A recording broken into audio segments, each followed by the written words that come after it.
જૂનાગઢ ખાતે ડિમોલેશન મામલે રજૂઆત કરવામાં આવી છે। ડિમોલેશન દરમિયાન ઘર ગુમાવનારાઓને વૈકલ્પિક વ્યવસ્થાની રજૂઆત કરાઈ છે। ધારાગઢ દરવાજા વિસ્તારમાં તંત્ર દ્વારા ડિમોલેશન કરવામાં આવ્યું હતું। ડિમોલેશનમાં 100 થી વધુ પરિવારો ઘર વિહોણા બન્યા છે। પીડિત પરિવારોને સાથે રાખી મુસ્લિમ એકતા મંચની કલેક્ટરને સીધી રજૂઆત। 100 થી વધુ લોકો કલેક્ટરને રજૂઆત કરવા પહોંચ્યા।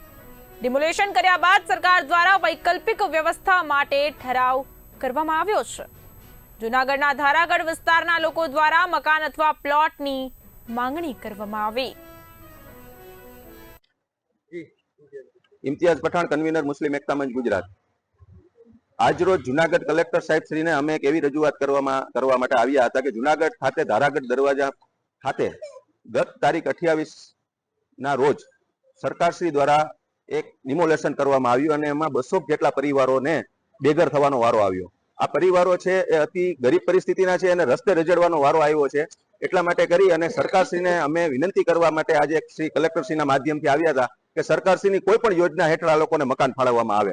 આનું કારણ એ છે કે અન્ય શહેરોમાં જ્યારે ડિમોલેશન થયું છે ત્યારે અંબાજી હોય, ઓઢવ હોય કે અમદાવાદનું ચંડોળા તળાવ હોય, આ ત્રણેય જગ્યાઓ ઉપર સરકારે ક્યાંક ને ક્યાંક હકારાત્મક વલણ અપનાવી અને આ બેઘર થયેલા લોકો પુનઃ વસવાટ કરે, સ્વાભિમાનથી જિંદગી જીવી શકે એ માટે કરીને સરકારની યોજના હેઠળ એને વિચારમાં છે। ક્યાંક કોર્પોરેશને ઠરાવ કર્યા છે, ક્યાંક મકાનો ફાળવવામાં આવ્યા છે। આવી પ્રોસેસો થઈ છે તો જૂનાગઢમાં કેમ નહીં?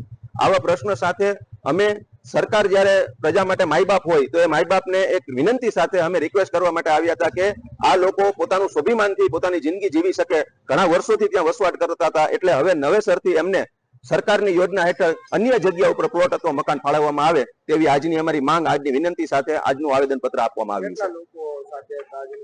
આજે મિનિમમ 200 પરિવાર જે એ વિસ્તારમાં જે બેઘર થયા છે એ 200 જેટલા પરિવારો ના લોકો આજે પોતાનો કામ ધંધો, કારણ કે આ લોકો મજૂર વર્ગના લોકો છે, અતિ ગરીબ પરિસ્થિતિના લોકો છે, બધા પોતાનો કામ ધંધો મૂકી અને કલેક્ટર શ્રીને એક સરકારના પ્રતિનિધિ તરીકે જૂનાગઢમાં રજૂઆત કરવા માટે પોતાના કામ ધંધા મૂકીને આજે આવેલા છે અને તમામ ઘરના મહિલાઓ, પુરુષો બધા અહીંયા ઉપસ્થિત છે। તમે જોઈ રહ્યા છો કે એક વૃદ્ધ કે જે ચાલી નથી શકતા એ પ્રકારના અને અનેક વૃદ્ધો પણ એ સરકારને પોતાની લાગણી જણાવવા માટે કરીને આજે અહીંયા આવેદન આપવા માટે ઉપસ્થિત રહ્યા છે।